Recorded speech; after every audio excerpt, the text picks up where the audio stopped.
Woo-wee, it's Friday night. It's the best night of the week. It's Ultimate Schmoedown show night. And I'm joined by the boys, as usual. I got Jon Barr with me all the way in Philly, hanging out cross stateside now. You're on my side of the world. How's it going over there, bud? It's dark out now. Thanks for asking. That's a first. That's one of the first times for the show that it's been dark out. I have to wear actual warm clothing now, but I'm doing good. It's good to be one of the boys. Ooh, yeah. And joining me is the other man who I've already spent 3 hours of today with talking about a little show called The Mandalorian. I don't know if any of you have ever heard of it. It's a tiny show from an indie company called Disney, and they're really trying to get their foot in the door of the media industry, and we got to give them some love sometimes, you know. But folks, I'm burying the lead here. By the way, I'm Colin. I'm usually here doing the thing. Forgot about me. I'm still worried about talking about you guys. I miss you guys so much. Just wanted to come talk to you guys. But guys, it's not just us this week. We're on a roll. We had Kaiser a couple weeks ago. Chandru a couple weeks before that. Chance the Cobra. Look at this. We are filling up our spectacular guest bingo board, and we're going to fill in another one with one of the competitors from the Star Wars Championship match that just dropped today on the channel, or if you watched it live on Spectacular last Saturday. Drum roll, please. It's Mr. Andres Cabrera. What is up? What's up, guys? Welcome to the show, man. Thank you so much for joining us. Thank you for having me, man. Damn, I'm following Chance and Chandru. Woo! That's tough to follow up, man. Well, we had we got the big boys. That's it. Yeah, we had Ultimate Schmoedown show Civil War because the whole season, you and Chance and Chandru were. I mean, Bogz and I. If there was a Vegas for the Schmoedown, we could both retire with the odds that were stacked against you guys. It just pick it. Like we picked you to win the whole thing. I think we're one of the only shows that picked you to win the entire tournament after your first win. And since then, we've just been waiting for this match to drop that we're talking about today, man. So what was it like to be a part of Spectacular? Like, I'm sure coming all the way from being in Schmoes to now competing in the Spectacular. It's a huge come up. it was a lot. Yeah, I mean, it definitely was. My thing was like it's like win or bust. It's like championship or bust for me. So I was like, I'm just here to do one thing, is has to win the championship. So my mentality was kind of pushing everything else to the side and just focusing on winning it. So yeah, that was my mentality going into it. It was a crazy few weeks like leading up to it. But yeah, I mean, that was spectacular for me, was the pressure of it all. I'm sure the weight had a lot to do with it as well, because you, I believe, had the longest wait of any other competitor, maybe besides Chandru, to compete. So I can only imagine like waiting the entire summer, because you guys lit the summer on fire with that Star Wars champion. I mean, that Star Wars tournament was just so much fun on Twitch. We had so like getting together to watch it live and it actually being live, and you could feel that it was live, and you guys just crushed it. Like that was so much fun. Thank you, man. Yeah, I mean, it definitely was a wait for sure. But I will say I will say that our match, because it was the first one that premiered, it was actually the first one shot. So we shot our match like way back, because they were doing it like they were pre-taping it in a certain schedule, but they were doing it like spanning it out by like a week or so. But our match was like way before I anticipated it to be, I guess is what I'm saying. So we were the first one that was shot, but yes, it was still a wait from the time that I actually won the tournament till the other time that I actually got to play. So. Well, I know Bogz is just like itching to get in it, like to get in some questions. It's like for us, like you and Chance are the ones that we were just riding the whole season in terms of like who we thought was gonna. Chance kicked ass, bro. I mean, he did it. He did his thing, bro. I still give Chance a lot of credit. I mean, he still won the tournament. That's huge. That's a big deal. Obviously, I know a lot of people are gonna push back on the whole like championship thing as far as like if you win it or not. But I feel like Chance. Everyone in Corruption, man. Like, I mean, obviously Colin's just went Super Saiyan and won the whole thing. And I messaged him a little bit, but I remember watching his run and immediately being like, I think this is the greatest trivia player I've ever seen. Like I was blown away, man. I was like, this guy is just unbeatable. Oh my God. So shout out to Colin, shout out to Mike and Marisol. I thought she was incredible this year. Everyone at Corruption was amazing. Obviously S.W.A.G too, but this is my little Corruption love right now. So, well, Ace, people thought that about you as well. You know, playing in that Star Wars tournament live.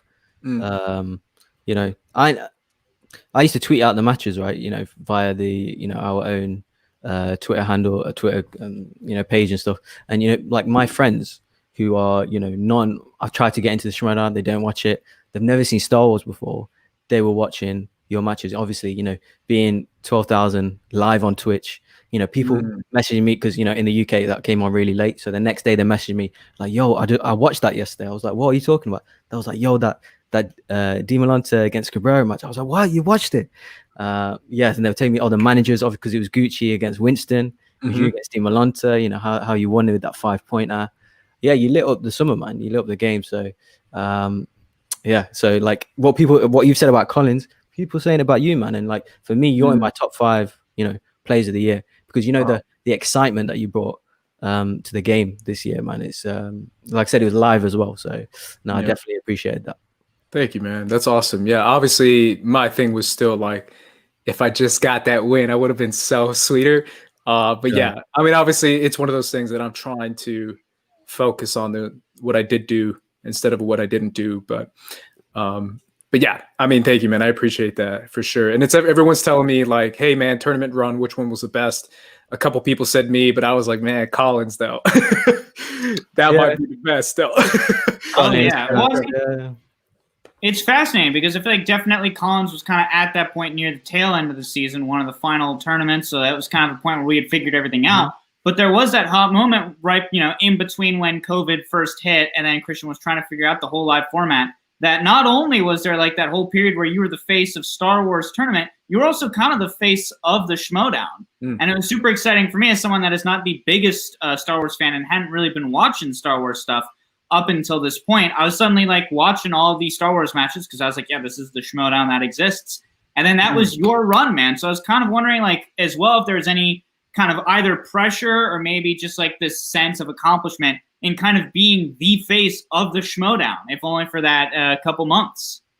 Like during that span of weeks? No, during the span of weeks, man, to me, I really was the underdog every match. Like, I know that's like a thing that people say in Upset City and all that, but I really was like, my God, like if you see any after show, it was like the odds of Ace winning are like his percentage of, and I was like, damn, like I'm supposed to lose. So my thing was like trying not to lose. That was my whole focus. And I kept saying it like every post-game interview. I kept saying like my thing is trying to get better and trying to be at a different level where I'm memorizing everything I've learned before. And now I know all that stuff. And now all I have to do is amplify it and get deeper and deeper and deeper. Which is eventually once I got to my final match, I felt a little bit more confident than I was in, let's say, my Ken match. Like if me faced Ken in that match, I probably wouldn't have missed as many as I did. Or during my first match, for example, now those questions to me seem so freaking easy. It's like the back of my hand because I've just gotten back and rewatched it so many times. So my thing was improvement. Each match was my focus going into it. Yeah, that's the summer. That run of it was, I think, the closest the Schmoedown has come to like us being able to interact with your genuine emotions about the game. Because usually, unless it's a live event, this is tape. There's a great sense of like I have so much respect for the players to have to play both sides of the coin. Like they come in and do their promos, but they've already done the matches, or they come into our show and they've already done the match, and they're sitting here. And they're crushing it. Like Chance came on before the Spectacular, Chandra came on before the Spectacular, and they were both just as awesome as they should be. And it gave no tell or anything, but being able to interact live during the summer, I thought brought so much more. Like it was genuine excitement. Like every week, you were like, no, he's preparing for this right now. Like he is sweating for this right now. He's practicing this week, and it was awesome. I'm a sports nut. I will watch two children play one-on-one against each other in basketball and try to make a side bet with the parents watching. Like I'll do anything for sports. And that was just quintessential sports emotion. And Winston brought that was where Winston supplanted himself as a manager that is here to stay. And it's one of the reasons why I think he's manager of the year, man, because he's no other players on any other factions speak about their manager the way y'all speak about Winston. How he is in there grinding with y'all every night, talking films, watching films, studying. And he's kind of like Coy and Adam Collins put together, where Adam Collins was doing that for corruption, but then he brought this joyfulness and he brought this swag, obviously swag, and you just can't replicate. It's just amazing to watch you two really just bro out over Twitch for 4 weeks. It was just fantastic. Yeah, dude, he's great. Yeah, it's fantastic. Well, you did play a match though recently and Spectacular. Unfortunately, it did not quite go the way you or we wanted it to go. But John, did we gonna walk us through a little bit of this game? Maybe? Sure, I can absolutely do that once I have my notes, and here they are. So round one, definitely a very close round to be sure. Like a lot of the kind of like championship matches that you often see, usually it's one of those things where it's like if there's a lead, it's because 1 or 2 questions max have been missed in the first round. And that's usually just the thing where it's like, it doesn't determine the match by any stretch of the means, but it's just like, all right, who's going to be able to maybe get that first leg up? And in this case, it was Alex Damon. Alex Damon managed to get the perfect round, including the bonus. Andres missed only 2 questions, and I'll tell you right now, would not have gotten either one of them, being the Bomar monks in Return of the Jedi, which definitely I remember, when we did our little post-spectacular match, Colin and Bogz, who are big Star Wars guys, they were looking at me like, do you know what that is? And I was like, if you guys don't know. Then also Bob Anderson, where it sounded like it was just kind of one of those things where it's a little bit of just a 50-50 toss-up, where it's like, I don't know if there's one of those two that you think is worse, is the ones where it's like you just have no idea, or if there's one where it's like, oh, it's one of these two, and I just don't know which name. Yeah. I mean, obviously, round one is always going to be tricky. I almost felt like round one was going to be the make it or break it kind of round. To me, it was round one and it was round 4, right? Because speed round, you just never know. And it happened in the final in the tournament, where you knew that Dimalantin knew all the questions, but he passed on one and he never went back to it. And that actually got me that 1 point advantage to actually win the match. So I knew it was going to be between round 1 and round 4. And I was just hoping. I was like, man, I pray to God if this guy misses just one. But yeah, man, I mean, obviously I have a lot of thoughts as far as the questions go. I mean, I know the difficulty. I don't mind actually when they fluctuate. They can go from like Captain Antilles to Goas on Badlands to Tonwi. I don't mind that actually. But the 2 that I missed, obviously the Boromar Monk, I did know, and that you can see it on the screen. I actually got real mad. The Bob Anderson one, I was just going like this. I was like, what is that? I can watch Empire Strikes Back times and I will never get that right. Like that's a behind the scenes thing for me, where I'm like, I'm not focused in the scenes. That's the only one that I was like, man, I'm sorry, but what? Like if like 30 years from now, there's a Star Wars tournament in the Schmoedown and it's the new Star Wars division of like the new generation, and they go back and rewatch Empire Strikes Back, they're not going to get that right. Like it really is like a you were there kind of moment, or you saw the behind the scenes of Empire Strikes Back, which I didn't. So that's the only question that I was mad at the entire time. The Boromar Monk, I should have known. I did know, but I kept thinking about, like, I knew the name of the droid, which was the BT-16, which I said as my answer. But I kept thinking, like, oh my God, this is something it's got to be so easy. As soon as he said it, I was like, oh my God, literally the only monk that's in Star Wars. I should have just guessed that and I would have gotten it right. But yeah, I mean, it's a bummer. It's one of those. I think it's fair, the 2 that I missed. So I'm too mad about it afterwards. So. Well, I definitely was like I said before, I've never felt so insecure about my Star Wars love than that first round. I just felt like the Bob Anderson. I'm sorry, I have not been to like a Comic-Con where that guy was there. I feel like that's the only thing, right? Like that guy's got to be like signing your lightsaber case and stuff, and like that's like the old like, oh right, that guy I saw at the thing. You just got to know that, and that's Well, I mean, if you see I think certain point of view, I not mention another name of after shows on another after show, but they had Alex Damon on, and he said he didn't know it. The only reason why he did know it is because he saw the Lord of the Rings behind the scenes, and apparently he's also in Lord of the Rings. So there you go. Like it's just one of those like domino effects of like I saw a behind the scenes of my cousin's friend who saw this. And that's just how we got it. Because that's the only question to me that I'm just like, I don't know how I'm supposed to get that anytime during this match. But yeah, to me, it's always like, I didn't mind any of those questions except for that one.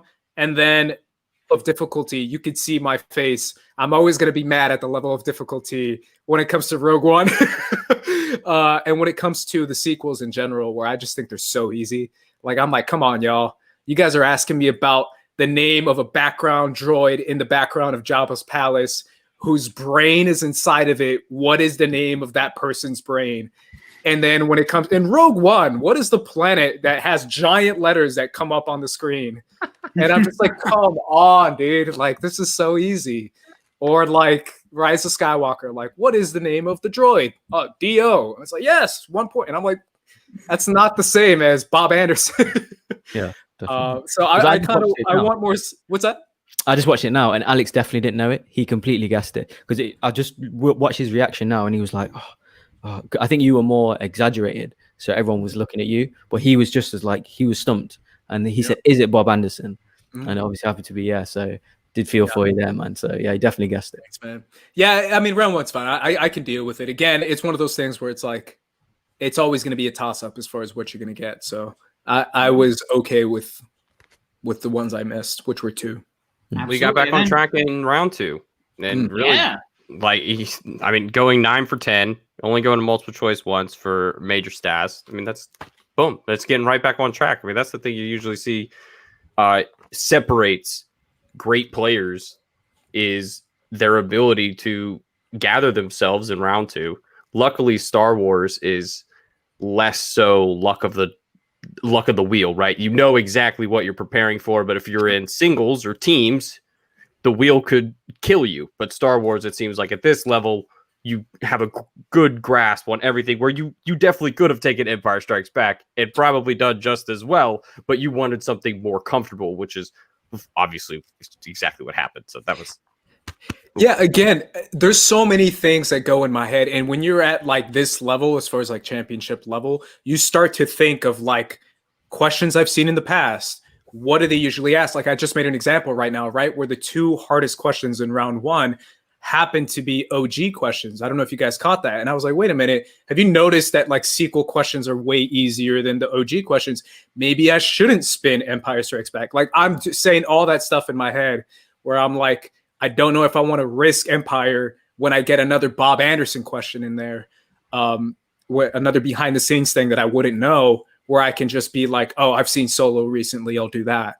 And it's a movie I love too. So there you go. Obviously, it cost me in a lot of other things in this match, but it's one of those movies that I just enjoy. So I was like, okay, just based off pure joy, I can get most of these. I feel. And even the multiple choice one got me so pissed off. I was like, oh my God. You could tell, but that's why I was like, yep. Because it's one of those things where it's like, I knew exactly who it was. I was just like, damn, I just don't remember the name. But yeah, that's trying to come back with Solo. And then round 3, John, that's the Jeopardy round, as it used to be called back in the day. That got a little spicy. Yeah, I mean, we got 2 high rollers here. 2 high rollers with their 3-point bets, which I thought. Oh, Alex went perfect, by the way. Sorry, Alex went perfect in round 2, but we're here to talk about Ace. So. Yeah, we know what Alex does. We know what he does at this point in the game. But yeah, I still say that the betting the 3 points was smart. Obviously hindsight being 2020, like I still think that was absolutely the right move, especially once hearing that it was solo. And it just so happened that, again, it's that question of just like a little bit of a combination of luck, a little bit of a combination of just like that one detail that slides through the cracks, and then also just the verbiage.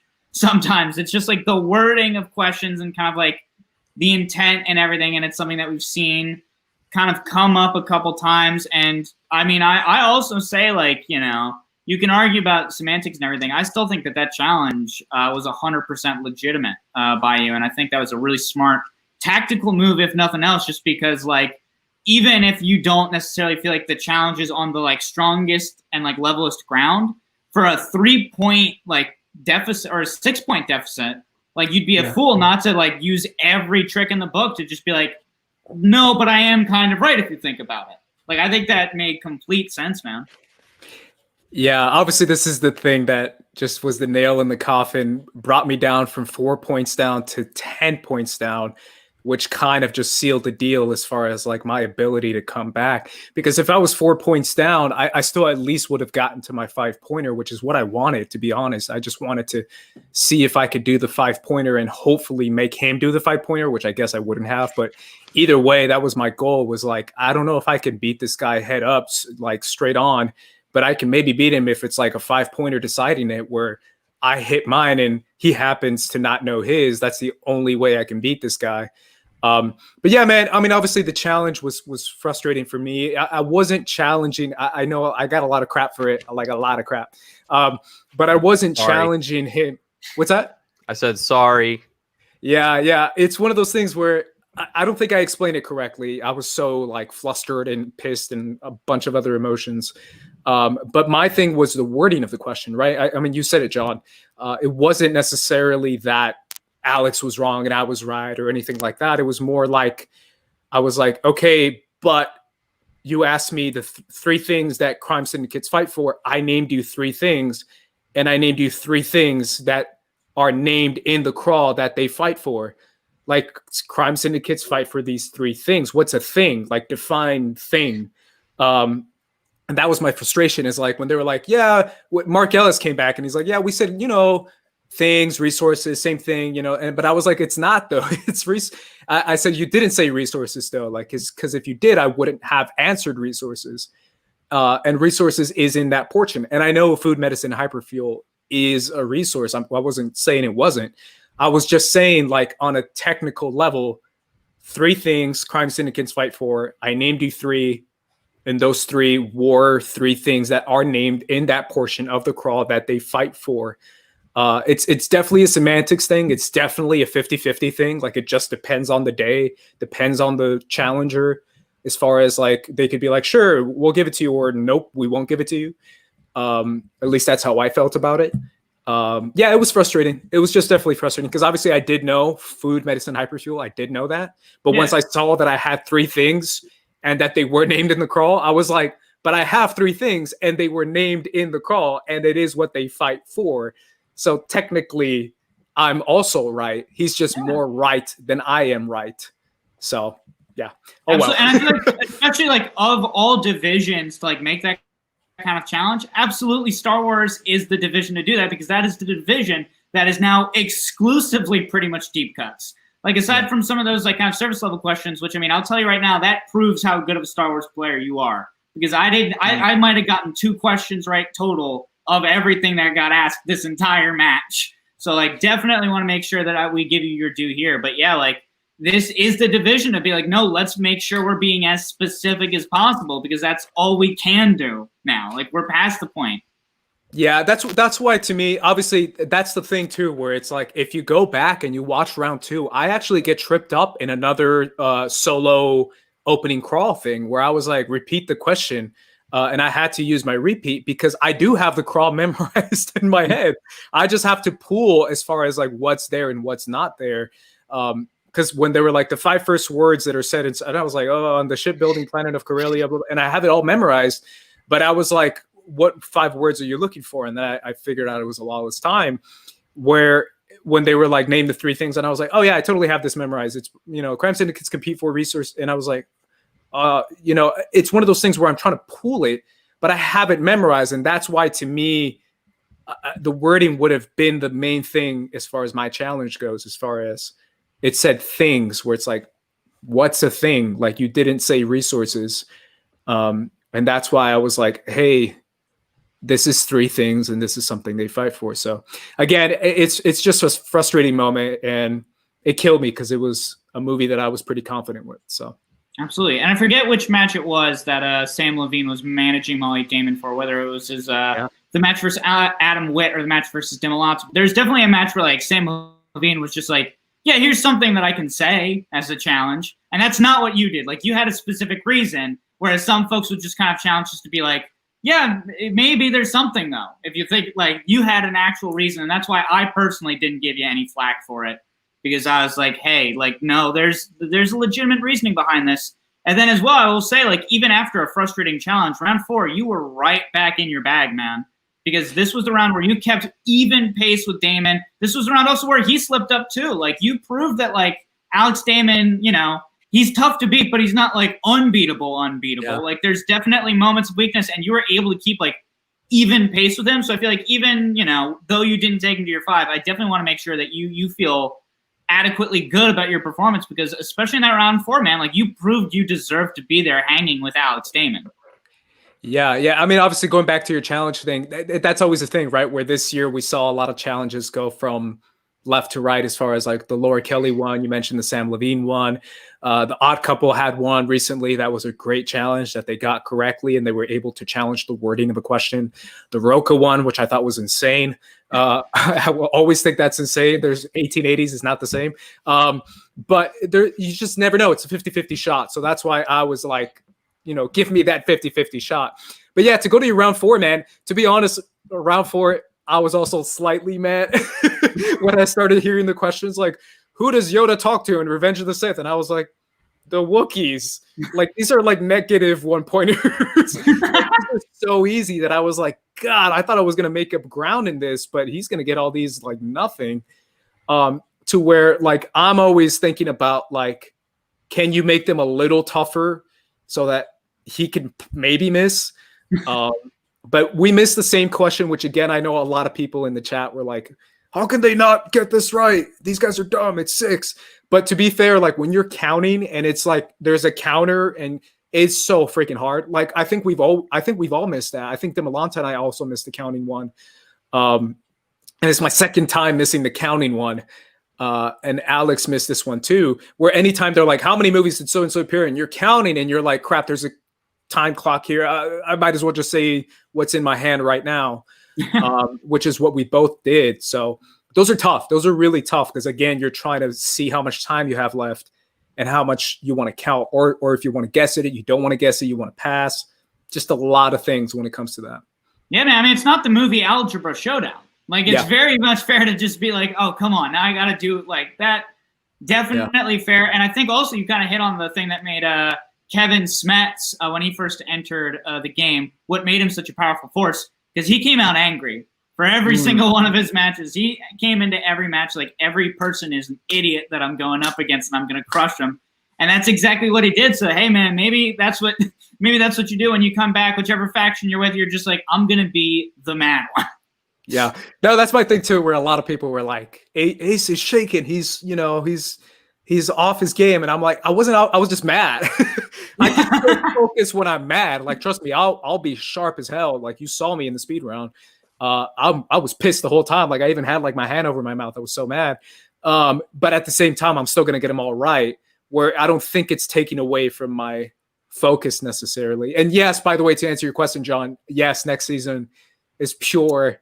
Not dark, not like, I'm not going Sith, but definitely, a gray Jedi, a gray Jedi, yeah, a bounty hunter, a little bit darker, a scoundrel. Transfer from Upset City to the Upset Empire. That's a Star Wars reference. Yeah, just upset in general. I'm just upset. I'm upset. Ace the upset. Yeah. But yeah, because for me, it's like, man. And I know we're going to get there, but it's one of those things where I was like, I saw the promo and I'm like, really? Okay. I mean, I beat everyone inside that number one contendership, but sure, let's give him the number one contendership. Well, why not? Bogz and I have some thoughts on that. Bogz, you want to go ahead and spill it? John, do you want to finish? Round 5 round 5 is not. I saw. I'm just saying. I don't. I mean, I guess I've got notes, so I'll just read them. Yeah. So Andres got the planet's locations 2-pointer. Again, one I absolutely did not know. So massive kudos to you. And then again, as someone who also liked Solo, couldn't tell you a gosh dang thing about that movie other than the fact that there was the one immigration officer who was like, "Oh, you're here by yourself. Well, I guess your name is Han yourself." Like, that's the only thing I remember from that movie, despite liking it. So again, like, that's another one where I would say, like, absolutely no shade in not knowing that 3-pointer, because again, every like question in Star Wars is a 5-pointer. So when you get to the 3-pointers, that's actually an 8-pointer question. Yeah, that's my thing too. That's why I wanted the 5 so bad, because I knew the 5 for a championship was going to be ridiculous. And I was like, man, if I can hit it and he can miss his, like, maybe I have a shot. And that's the thing that gets me mad too, where it's like, I know the name of that officer who gives Han Solo his name. I know the name of like everyone on the First Light, which is Dryden Voss's ship. I know the person, like I know the freaking regional governor he kills. Like, I knew everything about that. And I was like, I just happened to not know the name of his servants. And I was like, I just don't know. I just didn't know it. And I was like, crap, this sucks. Like, I know everything else in there. I know the servers that, like, his server and stuff that help him out, but not hit the name of the servants that he has, or the order of the servants is what they asked. So yeah, that was a disappointing one to go out on, but a fair question, because it's one of those things where it's like, what is this thing? Do you know it or not? And I just didn't know it. Absolutely. So. And Bogz, certainly I've been talking a lot about my ignorance on Star Wars, but as one of our big Star Wars headsetters on the show normally, what were your thoughts on this match overall as far as caliber of questions, kind of as a fan watching? And then, as we hinted at, what were your thoughts on this this news of the potential triple threat, at the very least, just kind of up in the air contentionship? Yeah, man. So just overall, like Ace was saying, he was obviously trying to make Alex hit his 5. Basically, that was the plan, right? Because we've seen players do it. Like Schneider, I think I spoke about it when we reviewed Spectacular. Schneider does it all the time. He beat Erwin, Oyama, won the team's title by his opponent missing the 5. So, you know, even if you do go behind in round 1, whatever, in round 2, going multiple choice, as long as you're within the 5, you hit your 5 and leave it up to them, put the pressure on them. And I can clearly obviously see you tried to do that. Didn't work. But no, man, you've done enough this year. Really, like the amount of excitement and heart that you've brought to this season. Don't worry about it. You'll get them next year. But going on to the end of this. Yeah, so I was tripping watching this. I'm thinking, what the hell is going on? Like, what? I was literally, I was waiting for them to bring you on. I was thinking, okay, like they're going to make it a 4-way, or like you against maybe Di Melanter again, and the girls play each other. And then they're all like having their own little arguments, and then just it finishes. I was like, what? I think I rang Colin straight after. I was like, what the hell was that? Like, where was Ace's? No, we were watching it live, weren't we? We were doing our watch party. And I was like, why is Ace being just left there? Like, he should be number one, like playing for the number one contenders. Like, right, that's just standard. Like, that's what they always do as well. So really, I found that really strange, man. So obviously you've got thoughts on it too, right? Yeah, I mean, it's one of those things though. I mean, I get it. They got to do something. But my thing is like, I'm 4-1, right? I'm not, I've only lost once, and I lost to the greatest Schmoedown champion of all time. Like, let's face it, he is the greatest champion of all time. He's the GOAT. And it's one of those things where it's like, this is like the unbeatable, unstoppable force that I happen to lose to in a crazy spiral of a week. I'm not going to make excuses for myself at all. I swear I won't. I'm not doing it, because he would have probably beat me. Like, I did the math on everything. Like, I did the math. Like, if I would have won the challenge, I would have gotten the points. It still would have been very, very hard to beat, because I don't see him necessarily missing a 3-pointer or something like that. So he would have beat me regardless, but it was still like a wild week for me. Like, I swear, like, you saw the bandage on my finger. Like, I was losing my mind. Like, like, it was just a crazy time. So my thing was like, bro, okay, I'm 4-1, and I beat Lori Kelly. I beat Di Melanter, and Di Melanter beat Molly. My thing was like, Demolanto was like, man, it's a fluke. And then Lori came on and she was like, man, it was a fluke. And I was like, damn, 2 flukes in a row? And then I was like, does Ken make it 3 flukes in a row? So 3 flukes in a row, really? Then is it really a fluke if it's 3 in a row? Like, that was my thing. I was like, all right, guys, I see you. I see you talking crap, man. You can't be telling me it's a fluke when it's 3 times in a row. I beat 3 of the best Star Wars players ever. Like, you got a target on your back, man. That's it. Yeah. Because you won that tournament. Christian called you after you won the tournament. He called you the People's Champ, right? They want that title, not necessarily the People's Champ title, but like you're the best ranked player outside the champion. So they're coming for you just as much as they're coming for Alex. So I think it's a compliment, I guess. But hopefully Christian puts you in there in a number 1 contender match straight away. So that definitely caught me off guard, man. That was definitely a weird. No, you need to walk up in that place, and you need to throw down with them. Like, y'all got enough questions for one more? Like, come on, let's do this thing. Yeah, I mean, I would love that, but it's not it's not gonna happen because they have this match set and it's cool. It's set. I'll see what happens. I mean, my thing is like getting back to Damon is kind of where my head is at because that to me is like my only mountain left. Everyone else to me, I'm like, whatever, because I feel like I can beat everyone else. So my thing is like trying to get good enough to beat Damon and get even better than I am now and improve and make sure I was ready for that. So that's my thing is like trying to win the championship again, which is my plan. I was starting to get nervous after, and this was even a few years ago, after the Iron Man match between Sam and Ken, that one day we really might run out of questions. Like, there's going to come a day where we might run out and we need to expand. Would you be opposed to bringing in the series? Yes. I might be the only one who is. I think if you ask Laura or Molly or anyone else, they might be like, yeah, I'll bring it in. I am. Because here's my thing. I talked to Winston about it after the match, too, where he's like, yeah, man, they'd be running out of questions. And I'm like, bro, I got thousands of questions in my notebooks, in my notes, and it's never been asked in the Schmoedown. And I'm just like, bro, you're asking about like Bob Anderson, and I'm over here with like the names of Star Destroyers, like every single Star Destroyer in the Death Squadron and Empire Strikes Back. Like I know stuff that it's just never been asked, and I'm just like, who's the captain of this Star Destroyer? Who's the commander of this Star Destroyer? Who is the officer who says TK421 calms her down? That's a question. Who is the officer who says must have short circuited? No, I mean those are questions that like never been asked. Like that's a question right there. Like I have so many questions that I'm just like, here's my thing. Like I always think like big picture. I always think like commissioner level, where I'm like 30, 40 years from now, kind of like I said before, imagine a new generation of Star Wars trivia competitors and what they want to compete for, and they want to get involved and they want to play along and they want to do this. And now they're watching the sequels, kind of like I'm watching the OGs or the prequels, where they're old movies now.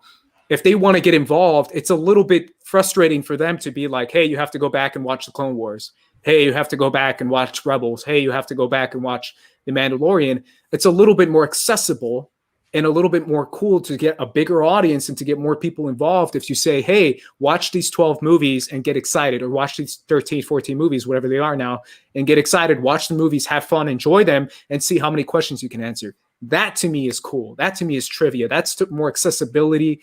It has a wider audience. It has more people involved. And there's plenty of questions that have never been asked that I could write if they don't want to. But that to me is just the more progressive way to think of a Star Wars trivia competition to me. Absolutely. Yeah. Well, and especially if you look at like the slate of like upcoming Disney Plus Star Wars shows, where it's like they've got 500 in the friggin' pipeline, where it's like if they were to do it, like a lot of the TV trivia type of things you see out on the internet, it's always like, we're doing a whole trivia night or a whole trivia match about one TV show, because that's all you can do with TV. Yeah. Because if you try and go beyond like one TV show, then you have to keep it to like the most basic questions, because otherwise you're asking people to watch however many episodes of every single TV show. Like even just the idea of someone going like, hey, would you want to do a trivia match about Friends and Cheers. I'm like, that's too much TV. That's too much TV. I'm going to forget Monica's name if you ask me to watch all those shows at once. Like, that's simply too much. So I completely agree with you there, man. Yeah, and my thing too is like, go back and if you watch the movies and watch the questions, like you can get so much out of it. Like there's so much there. Like if you watch, and I know I missed a lot on Solo, but if you watch Solo, they asked me in round 2, like, who was the officer who was confiscating weapons and who was the security guy? And I was like, oh, that's Tot Raw. Like that's an easy one for me because I know it. But those are questions that I can take from Solo and just transform that times 20, right? Who sits next to Donald Glover's Lando when he's playing Sabacc? That's a good question, right? Who sits next to Han Solo when he's playing Sabacc to his left? Like that's a question there. Like there's, I know all that because I memorized them, but those are to me are easy questions that you can just toss in there as like 2-pointers, 3-pointers in future Schmoedowns and in future Star Wars trivia events that I think there's so much potential there for future generations. Absolutely. You are fully muted, Colin. Just absolutely. I stand corrected. I stand corrected. You're right. It's too much. It would be too much because unless you're getting into just like it just I guess it's just like fair training, right? You just learn it more. I guess you get to know some of the species names. Definitely in Clone Wars is what taught me most of the species names and stuff. But I guess if it is just there is just like backup and resources. Poor use of the word resources, and it's just there to help, and I can see that because once you start throwing in stuff like that, yeah, because a lot of people have talked about like what can you get from a Star Wars movie that's in the movie, and now they can ask questions that are not necessarily said in the movie. Because I think I can answer anything said in the movie. I think those are 1-pointers. Those are easy to me, right? Now it's beyond that. It's a little bit different. It's more like, what's this droid in the background? What's this planet in the background? What's the name of this ship? Like you don't get names of ships in Star Wars. Like my 5-pointer, that's never said in the movie. Molly's 5-pointer was never said in the movie in one of her matches. Like most of those are just never said. Those are just like name of Star Destroyers, name of ships, name of different species, name of different people, of security officers, stuff like that. Like you won't run out of that. Like there's dozens and dozens and dozens in every movie that have just never been asked. So I think there's a way. Bogz, I assume you land on Ace's side with this. Yeah, definitely. So not only this, I mean, obviously you had to go at Inner Geekdom this year. Fed to the wolves a little bit, I like to say, but you took the hit for Christian there. I think. But what about next year? Like, obviously we see how dedicated you are for Star Wars. Are you, on it for Inner Geekdom as well? I presume you want to get some kind of, get some wins. Obviously after what happened. Oh yeah, I mean, the Inner Geekdom one against Robert Parker is always going to be the one that is just like last minute, last second, last resort, last choice against an actual wizard that is Robert Parker. Where I was like, you're putting me up against an actual wizard, man. This is crazy. Yes, I'm going to redeem myself in IG. I have to. And my thing too is like my base knowledge is still comic book movies. I know those things like the back of my hand. I saw all those movies dozens of times. I know DC really well. I know Marvel very well. Like those are things that I'm always going to have. So it's a good base knowledge to have. And now all I have to do is kind of like expand into like my Potter world, my medieval world, and everything else in there. So I definitely want to go back in IG for sure. Yeah. It's just next year. I just can't begin to process how much we're going to get thrown at us with. I mean, upwards of 8, what do you say, 12 to 18 matches a month, something like that. The Christian is like, whew, let's roll. Everybody brace yourselves. We might need to get seatbelts on this show, and just this ride's going to get crazy. It's just before we move away from this right now, because obviously we've got other things to ask you as well. Lots been happening. I do want to address something though, Ace, that kind of since you were on Jedi Council, I think you've addressed it as well. I'm not sure, maybe on your podcast or something, that you've had to deal with in the comment section, online as well, racist abuse. To be honest, a lot of the reasons I don't actually read the comments on the Schmoedown matches anymore, because I used to see that stuff. When you used to play, when Roku used to play, Janine used to get it as well, quite bad. So from then on, I do not read the comment matches, because there was a phase where I was thinking I'm going to stop watching this because it was completely unfair. You know, people maybe criticizing the way you talk, you know, the way you look, that kind of stuff. So obviously you've had to put up with all that. You know, a lot of players don't. You know, so how kind of you know, you're kind of. I know that you've been dealing with that, and you know, you're kind of set an example of how to conduct yourself and handle that kind of stuff. So I've definitely appreciated that. You know, people do notice this kind of stuff. So I think you've acted extremely honorably. So from Jedi Council, then going into the Parker match, I know how much hits you're taking there, and then going into the Star Wars thing and redeeming yourself in many ways. So yeah, how was that kind of journey for you? Because I'm pretty sure you've addressed it before, right? Yeah, man. I mean, to be honest, I thankfully haven't gotten as much as other people, right? And that's always like my perspective, where there's so many women inside the Schmoedown that get like 20 times more than what I get, and there's so many women of color who get probably 20 times more than them. And my thing too is mainly like being vocal enough to point that out for other people, especially for people of color. Especially for, I mean, obviously this whole thing, a lot of it was directed towards RB3 that got me kind of riled up. And obviously RB3 is like my co-host, my partner, my buddy, my friend, my business partner, all this stuff. And then when I saw so much of that brew up inside the same community that is supposed to be very supportive, go after RB3 like that and be very racist and very like explicitly racist and not hide it. Was kind of what got me riled up for sure. Because I do feel like I pointed it out at the end of the finale at the tournament. But I mean, think about it. Like we had Laura Kelly, we had Andrew DiMolanta, we had myself. That was the finals as far as, and Molly Damon as well. Those were the final four. There's 2 women and then 2 people of color. And my thing is always like pointing that out is important. Because I feel, and I know that's where I get more crap than anything else, is when I point it out, because they're like, well, shut up, we don't want to hear it. And I'm just like, well, you should want to hear it, because it's important to point out this world that's kind of been exclusively for only one type of person, especially Star Wars. Like if you see Star Wars fans in general, it usually is just one type of person, and they look like George Lucas. It's like an older white guy. Like that's what it is. And my thing was like, let's expand that thinking, let's expand that world a little bit more with people who come from different backgrounds, who come from different places, and who show you a different perspective inside this world that they love as much as you do. And that's why I love seeing that on screen when it comes to Star Wars. And I love seeing that behind the scenes when it comes to fans, because I think that's the kind of community and that's the kind of message that George Lucas was trying to communicate to begin with, when he was talking about the different planets and different species coming together inside the rebellion to stand up to an authority that was abusing their power.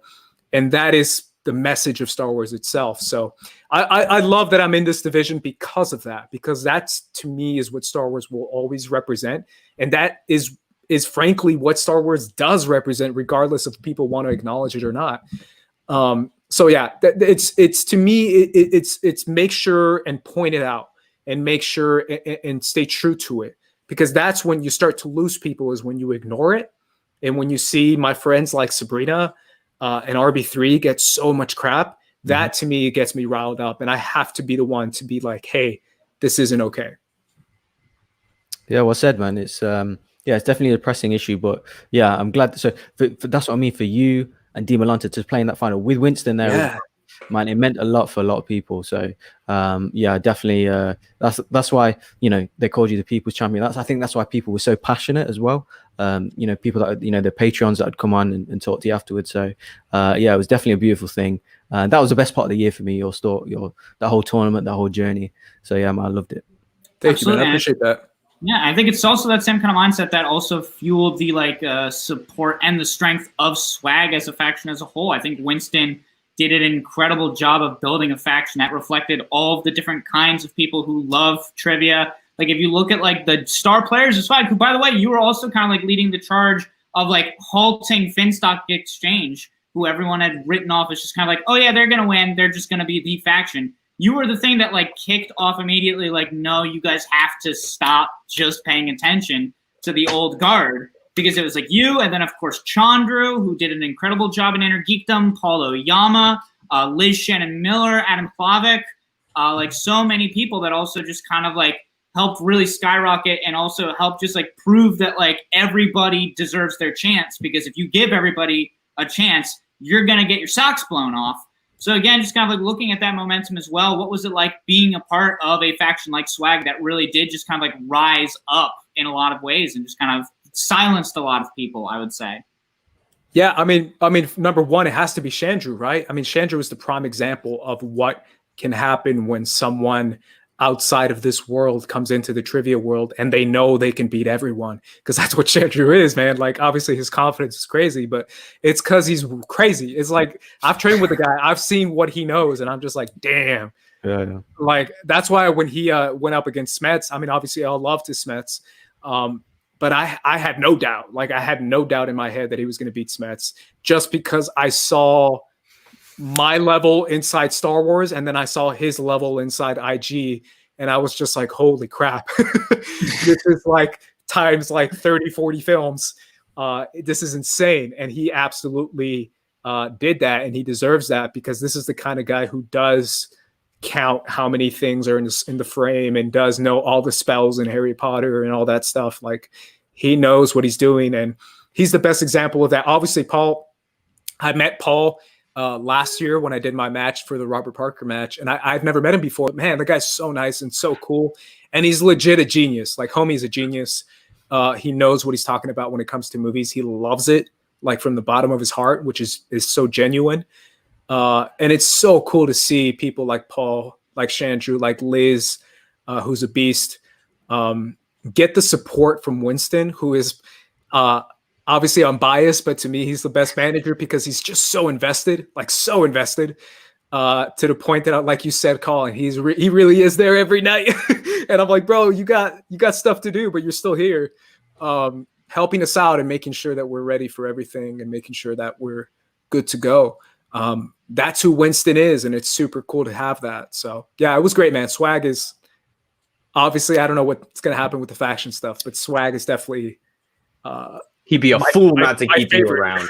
Yeah. Well, and that's also kind of an interesting question as well, because obviously we're not here to dig into any drama. I'm more just curious, like, in a purely hypothetical standpoint, if it was kind of a situation where it's like, oh, maybe there's an opportunity or a necessity where I might go somewhere. Is there like other managers that you were watching this year that you were particularly like not only impressed by what they were able to do, but also were like, oh, that actually also seems like someone I could vibe with?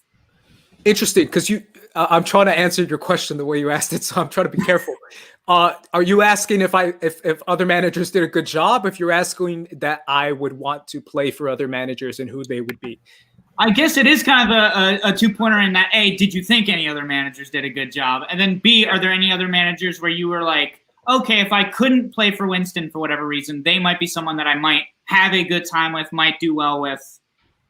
You know what's funny, man? I don't. And maybe it's me just being weird, or me being like closed-minded or whatever, and like only focused on S.W.A.G. But I recognize other managers, like what they've done, as far as like, I mean, Shannon is the prime example of someone like that. And I congratulate Shannon and what she did and all that. But at the same time, I'm not necessarily saying to myself like, oh, I should join Shannon. Like, that's not my mentality. I'm just kind of laid back, man. I'm just letting whatever Winston wants to do. I mean, if he just drafts me, or if he picks me, or he keeps me, or whatever the rules are, that's cool with me. It just depends however the draft goes. I'm just going to kind of roll with the punches.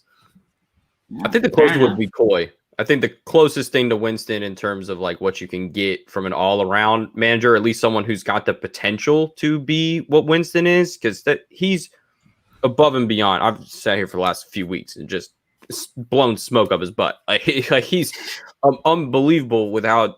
It's just the way that they talk about him, the way y'all talk about him. It's just so different from the way that any other manager talks about it. And I do this sometimes. You compare it to like somebody's 2K rating.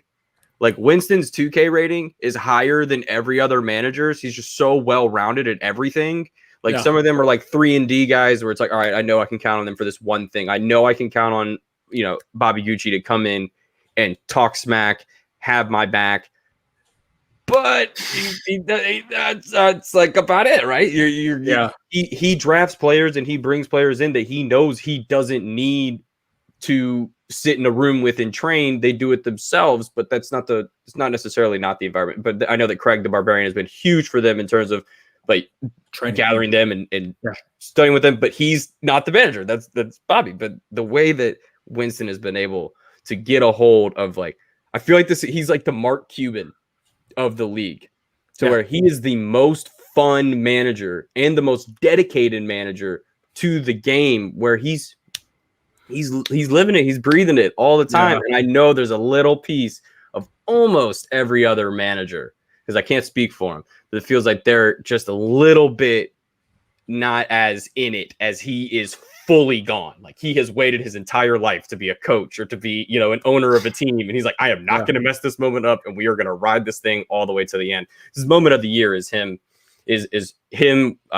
congratulating Chandru when he wins, when he beats Spence. Like, you did this. Like, that's he's legitimately emotional. Like, and you can tell, like, that is not, he's a fantastic actor, but that is real, genuine emotion that you very rarely see. We maybe have like two handfuls of moments like that where you truly see everything break. We're out of character, whatever, and he's just so genuine. That is it. No, I was going to say why Andres' match as well. Like when Andres beats Tim Alonso, like we saw that. Yeah. He did get emotional. Yeah. Yeah, no, he really is the real deal, man. It's funny. I mean, you're doing NBA references, so I'll kind of double down on you. He's like last year's MVP voting, where Shannon is Giannis and he's LeBron, where LeBron brought the leadership and maybe his numbers weren't as high as Giannis's numbers were, and he didn't win MVP like Giannis did, but he's the one that brought the championship because he has that leadership value that is not seen and measured by numbers. That's Winston in a nutshell, right? Where it's like, it's going to be interesting, like figuring out over the next couple of years, like these awards are going to change. Manager of the year used to just be like some of these people didn't even have managers. So it seemed a little unfair. Like, I mean, I'm sure if Bibiani had a manager for his earlier matches, like, sure, it would have been great to see how they did because he was super successful. But then it just ended up being Gucci every year, or going up against maybe Roxy with the Odd Couple and the Resurgence and the Patriots as well. But like, it's so awesome now we can have a multi-layered conversation about this. It should not just be the numbers, because if you want to do the numbers, cool, then we're not really having a conversation. You can just give it to them. You can just give it to them at the end of the year. Then you might as well just go ahead. But we want to have a real conversation about it. He's in the mix, and it's just been too much fun to watch. Bogz, you got anything for the man? Yeah, just one last shout on Winston. I think we addressed it on the match, or when reviewing the match afterwards. Like, my best Winston moment was, I think when you played Laura, Ace, where he, because him and Shannon Laura and Shannon were vibing with this whole dark side thing with the kind of red lightsabers, and and then they've kind of pulled, obviously in the promo, I think you were saying, welcome to Upset City, all this stuff. And then, they brought Winston on, and he's had his little blaster, and it's, first of all, Shannon, what have we here? Me and Colin were like, what is this? That's the right line. The right man said it at the right time. I was like, whoa, that just stopped everything in our tracks. We were like, what? Did you see that? That was sick. But yeah, that was my favorite Winston moment. But yeah, that's great. Yeah, I love it because he brings the right comedy at the right moment, right? Yeah. Where it's like you want to hear it just right at that time, where everything is just so tense that he just has to break the tension. That it works so well, and it's great. Yeah. Do you guys watch anything else? You guys got any favorite, like maybe anime you guys watch together? I know it's a bit more than just Schmoedown, but like you guys seem to be on the same page of like Schmoedown people. I'm like, I think the only two people who watch anime are Ace and Winston. I know he watches My Hero. I don't know if he keeps up with Attack on Titan like I do. Yeah, All Might. I am here. No, I know he loves My Hero. My Hero is something we share in common, and I love My Hero Academia for sure. Shout out to Endeavor. That's my boy, Endeavor. No one else likes Endeavor except for me. He's a bad dad. I got a problem with the dad issues. He's a really bad dad. But when he gets in the field, He's fantastic. But I love him. Undefeated on the battlefield. Yeah. So I love him, and that's definitely something we share in common. He dressed up as Goku my first match. Obviously, my Dragon Ball Z connection is there too. If you see the background, it's like as far as like the match, you see my enemy background, a bunch of Attack on Titan stuff that I had during the match, and my Goku figure and my Vegeta figure and all that, and all my Funko Pops too. Yeah, I mean, Winston and I love those two animes for sure. But Attack on Titan, I mean, it's hard, man. I don't really share that with anybody. I used to. Up? How's it going? There you go. Yeah, Ben Goddard and I are doing a show actually. Every Sunday we go live. We do an Attack on Titan show right after it premieres. So it's Sunday at, I think we do it at 3 or 6, something like that. It's some random time. Yeah, well, no, we record. I think we're going to do it at 5 p.m. is when we're doing our Attack on Titan after show. So if you like Attack on Titan, you can join us there. Ben Goddard and I, he's recently gotten into it. Whereas like I'm like an all-time Attack on Titan fan where I've been following since 2012, since 2013. And it's painful every time you have to wait 4 years. Yeah, it's terrible when you have to wait that long. But that's Attack on Titan is like my ultimate. It's always going to be that and Star Wars, but that's my ultimate fandom as far as like if you go to my Twitter, you see my background with Mikasa. That's Attack on Titan. My Twitter handle is actually not Star Wars. It's actually an Attack on Titan reference. I've said that before too. Squad leader is from Attack on Titan. I got that from Attack on Titan, where I was like, I want to be like the squad leader Levi, and there you go. Squad leader Ace, squad leader Levi. John had the take of the weekend. He messages me after he watches it, and he goes, "Are we watching like the last season of Westworld, but Attack on Titan? Because this is unbelievable, like stuff like I think totally sucked out." And I think the way I phrased it is Attack on Titan Westworld, but watchable. Because I don't know about you, man, but I was not feeling Westworld season 2. Like I definitely like Attack on Titan. It's Westworld that I'm like, I don't know about this one. Westworld definitely went in a different way. I don't think it's a bad show. I just think it went like they were like, you know what, let's just be goofy. And they just went for it. And part of me was like, yeah, it's just goofy, like cyberpunky fun. And I just had fun with it. But I totally know what you mean, by the way. But yeah, I still enjoy Westworld for what it was, but it's definitely not like the serious dark stuff they were going for in season 1. Oh yeah. Is there trivia that you guys would do like TV wise? Like, is there like a top trivia that you guys would kill at?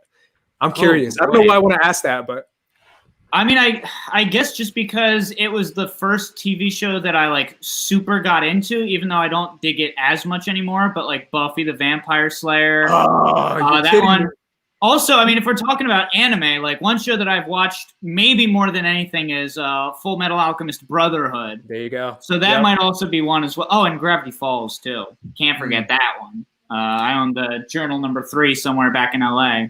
What about you? Besides, would they do rocket power trivia? I would crush rocket power trivia. Oh, that's crazy. I don't know if anyone would do that. The world of Avatar. Yeah, that's you could probably relate to this. Do you remember the original release run when we didn't have the internet and we used to only find out when episodes were coming out through commercials on Nickelodeon? And then the show had the most scattered release schedule in the history of the world. Like the Siege, like the train, the mid-season finale of season 2 is like was just randomly released. It had like it wasn't on the regular schedule. They just dropped it on a random weekend. I've never felt so obsessed with the show because I wanted it so bad and didn't know when it was coming. We live in a world now we know when everything's coming. We got a schedule for everything. And that was the first show where I was like, Mom, we got a TV guide somewhere. Because even then, like TV Guide wouldn't tell you. You wouldn't know if it was a new episode or not. And now, Avatar for me is that. I love Avatar, man. It's the best. It's one of my favorite all-time shows. Obviously, I love Legend of Korra too, and I always go to bat for Legend of Korra as far as like one of the best shows ever.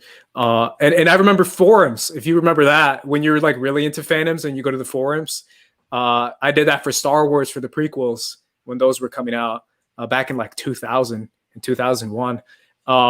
And then for Avatar, I remember forums. They had Avatar forums. Oh, I remember. And they had Legend of Korra forums too. So those were fun too. Pretty sure I was like Earthbending Dude 94 or something like that. I was like, it was so bad. I even played that Bogz. really terrible 3D game that they had on Nick.com for like 2 years, and you could only play up to a certain point. Yep. And then I you remember stopped. that. I was like, let me just do this again. Let's just start over. You had to just refresh the page, and then everything reset. If the internet went down, you lost your place. You had to start over from the beginning. Like, oh man, Avatar. Yeah. No, I was going to mention, John, I forgot to say, there's so many people that said Buffy. Like, I know Molly Damon has said Buffy. I think Jill, from certain point of view, has said Buffy. I think Laura Kelly might have said Buffy too. I could do okay in Buffy. I love Buffy. It's like one of my favorite all time. Like, I will probably put it top 5. But there's so much there that I would be like, God, I don't know if I could keep up with like every demon every week. Like, if you could like name the demons and all that, that'd be cool. Like a Buffy trivia. Yeah, that'd be really awesome. Lost trivia, sure. Oh, I mean, also like one of my all-time favorite shows is It's Always Sunny in Philadelphia. Like, I love that show to pieces, and there's no way I'd do well in trivia for that because now they're on like season 16, 17. Yeah, and I'm just like, there's just no way. Locations. You would probably nail the location questions. You'd be like, oh, I know that place. Well, unfortunately, I know Philadelphia enough that if they ask me about locations, I just have to be like, well, that was shot in LA. That one's shot in LA. That one's shot in Vancouver. That one's shot. Well, my thing too is like, there was a point in time, I don't even know if you guys remember if you've been following anything I've ever done. Game of Thrones is like my number one. Like, that is where I got my footing inside like the Schmoedown world, where I did like the Game of Thrones like after shows and stuff like that. And then I was able to do I was talking like Game of Thrones on Schmoedown for a certain time too, when they would ask me about it. There was a point in time where I felt like I can beat anybody in Game of Thrones trivia. Now I probably just absolutely cannot. But that for me, Game of Thrones, and then Supernatural. I know that's a show that no one watches anymore, and it just ended. And I'm wearing a t-shirt right now. I'm wearing a Supernatural t-shirt. Producer Sean is losing his mind in the he's fist pumping really hard. He's loving it. Yeah. But that one to me is probably another one I could do. I'm interested in what Bogz are, because I know Bogz. Yeah, what's a trivia TV, man? Like, I've been thinking while you've been talking, so I would like to. So I'll say 3, maybe Lost. Lost is my favorite of all time, but I wouldn't like that lore. So 7 seasons, right? There's a lot to know there. My second one, I haven't seen. I've only watched it once through, but it's got a lot of lore there. Cobra Kai. Cobra Kai is a lot. Oh, interesting. Like, not huge amount of lore, so there's not there. But what I'd probably win is probably Friends. I've seen Friends. Ooh. Oh, really? I feel like a lot of people can do that too, right? Because you'll have a wider. It's just of audience throughout the day, every day. You know, you just put it on whenever. Just watched it my whole life. So I'd probably say Friends. Yeah, that'd probably. So if you ever want to set up a league, you know, just give I think that'd be fun, man. Wait, speaking of pre-existing leagues, Colin, I don't know why we didn't think of this, but you and I could be easily training each other for the Bachelor Schmoedown. Bro, I feel like we talk about that every week. Why are we not in that? We gotta. Did they do that? I feel like they did that, right? Oh yeah, it wasn't good. That was not fun. We have Bachelor fans here, Ace. Look, so I'll put you guys up against my mom. She'll kill you guys. My girlfriend that got me into it. We've okay. been dating almost 5 years now, and I feel really bad that like Saturdays, Sundays, it's football days. Like, I'm a South Carolina football fan. Like, I will watch South Carolina football. We have 2 wins this year, and I will still watch every game. And I wake up almost every Saturday and I tweet or put on Facebook for all my homies like how I am still emotionally prepared for like how South Carolina will ruin my day. Like, there's just some way that they'll mess it up. I had to give her something, and it's the Monday time slot on ABC. It bounces back and forth between Dancing with the Stars and Bachelor, where I have somehow it's tapped into my I love the Real World growing up. The Real World for me was something that I found friends in middle school and high school that I did not expect to be friends with, just because of like, oh, were you watching that? Were you watching that? And it was also a good thing to like see different parts of the world. But then I find that love in Bachelor, like the cringe of seeing people that are just so pretty be such despicable human beings. And you're like, maybe I was better off not being, a 10 out of 10, because these people are intolerable. Yeah, but John and I love it. I can't deal with it when they like go up to the guy and they're like, "Are you jealous of Billy?" And it's like, of course he's jealous. There's 20 other dudes dating one girl. That's natural. We just had the episode where they talk to the parents, and that's always my favorite. Is when you come in and it's got the Bachelorette, and she's talking to all the different dads or moms, and they're like, "So how's it going with the other guys?" And it's usually the first time that question gets asked, and it kind of like throws them off base because they usually don't talk about each other's relationships. So all that drama is just like I don't know what it is. I can't, bro. I can't. I've tried, but I can't, man. I just can't do it. But to go back on your real world thing, the challenge. I've been seeing the challenge for like 12 years or however long it's been going on. I love that damn show. Love that damn show. I think it's better than Survivor. I might be in my own. I think way it's better better than Survivor. It's got because the more politics drama. is done so good. The politics, like it's like politically done way better. Because there's like factions, and that's again like Schmoedown. There's better factions, and there's different ways to have people in groups like split up and come together. I don't know if you're watching this season, by the way, Colin. No, I kind of do. It just premiered. It just premiered like. Oh, okay. Oh, well then I will. Like 4 days ago, so you can just catch it on the on MTV.com. Yeah. But that's my only reality show that I will permit in my life. Everything else, okay. Yeah. Okay, I think we've waited long enough. Bogz. I'd say I've had enough. Bogz. Let's get to the real. Let's get to the important. We already talked about it Dancing for an hour. with the Stars. Now play. We already talked about this for an hour, but I'm ready to go more. I had to change shirts. We were getting too sweaty in here talking about. All right, Bogz, go ahead. Mando time. Let's go. I want to hear Ace, man. Like it's it's not. We've already given our show. Watch it on True. Pop Culture Universe. But yeah, Ace, obviously you've not. I think we've got the exclusive, the video exclusive anyway. So yeah, what do you think of the episode? Yeah, man. I mean, I didn't think they were gonna do it. Like I really was like, there's no way. Like obviously I mentioned that on my Star Wars show, Sabak the Block with Emma. Emma 5, shout out to Emma 5. Where I was like, a lot of people have said, I mean, we can spoil, right? Because I'm being so John cautious. doesn't even watch it, so it's fine. He won't even watch it. So I was like, there's no way they'll do Luke Skywalker. There's just no way. And they did Luke Skywalker. I was like, Ezra Bridger, that's clearly the way they're going to go as far as like a Jedi at the end, saving the day. Like I saw that coming because they kind of teased that. But damn, that was crazy. That was it was so nuts seeing the X-Wing Red 5 and seeing the exact markings on it that I had as like a toy as a kid. I had that X-Wing as a kid and it was incredible. I broke it. Yeah, there you go. I had that in the Slave One. The Slave One is always going to be my favorite ship. My brother had the Falcon, like the full size, like it was like this big, like the size of like a small box kind of Falcon. And I had the Slave One, which is still like my all-time favorite Star Wars ship. I love the Slave One. But yeah, seeing that X-Wing, seeing Luke do his thing, that was incredible. It really was.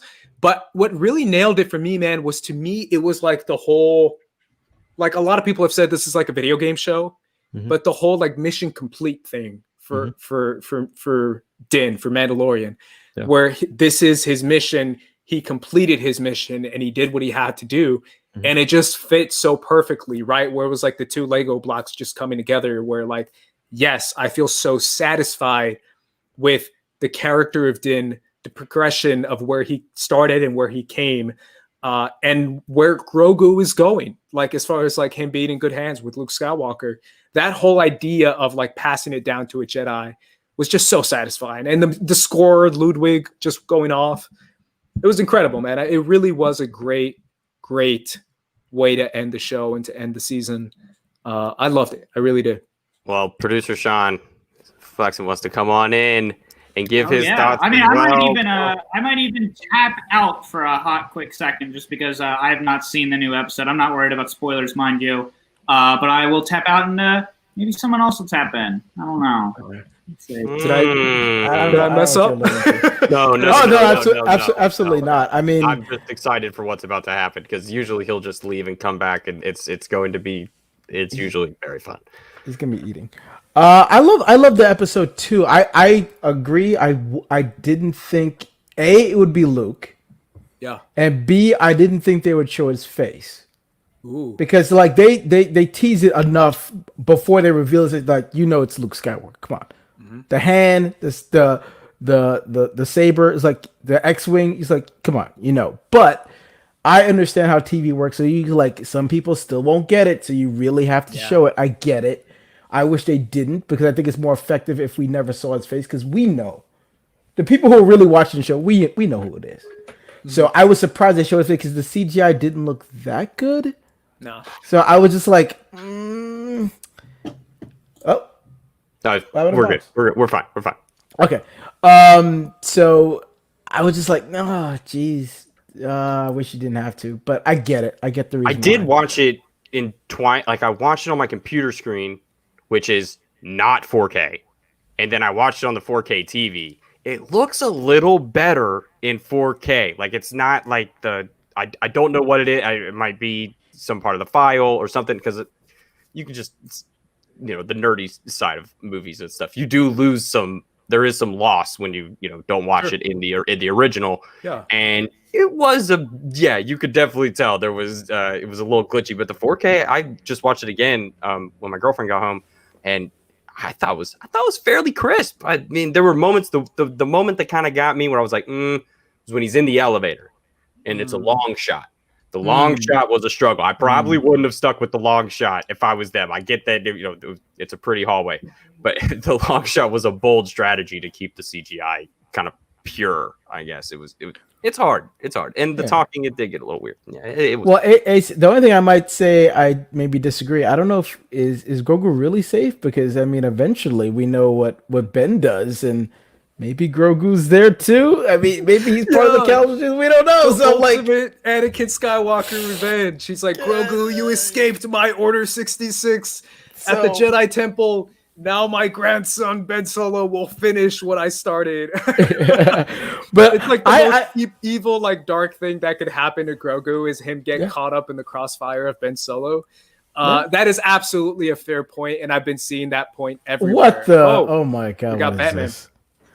Wrong show, sir. We're talking about Star Wars. DC, get out. Do not ever let a grown man back into their childhood home. I'm looking at you, Jeff Snyder, but oh my goodness. Oh, John. Lord. Excuse me. I think it worked, man. I'm a Zack Snyder's Batman. How are we doing? Yeah. Clearly. Good, man. I like it. I like the new logo. I will counter with my... Yeah, this was an idea. You actually look really closely. Actually, every curse word is written out. I can't hear you with my Captain America shield. What are you saying? Hey, I don't know who that is. I don't know. Batman would wipe the floor with Captain America. He would find some way to get it done. I love Batman. I don't know if that's true. How many bits does he have? 5 more. I guess all he would have to say is Martha, and then it's over. So. Oh yeah. No. Easy as that. But Ace man, I love the R2 man. When he came around the corner and you heard him, I didn't even think because you don't see him, right? Because obviously you don't see him in the corridor, you don't see him on the video that they're all looking at on the CCTV. You see him in the ship. You kind of see him in the ship. Yeah, but he's got to be there. But I just forgot, like obviously you're seeing all this stuff happening. You know, the child that he takes his helmet off. You know, with Grogu, with Luke, and he just comes around the corner. It got me. Like that's when I started crying, man. It just like they're hearing the noises and his bleeps and stuff with Grogu, and then Luke giving like Din Djarin a nod. Like it got me, man. It's great. That's my thing too. Like I see a lot of people kind of like hating on the Luke thing of it all, and I get it. Like it's a little, ex machina, Luke Skywalker. Everyone knows who he is. It's like the biggest Star Wars name. Like, why do you have to bring him into the show? But my thing is like, I don't see it as bringing him into the show. Again, I'll go back to it. I see it as like mission complete. Chapter is over. Like this is done. Like we're seeing Luke once, and that's it. Like this is just a one-time deal. So that you can show Din completing his mission.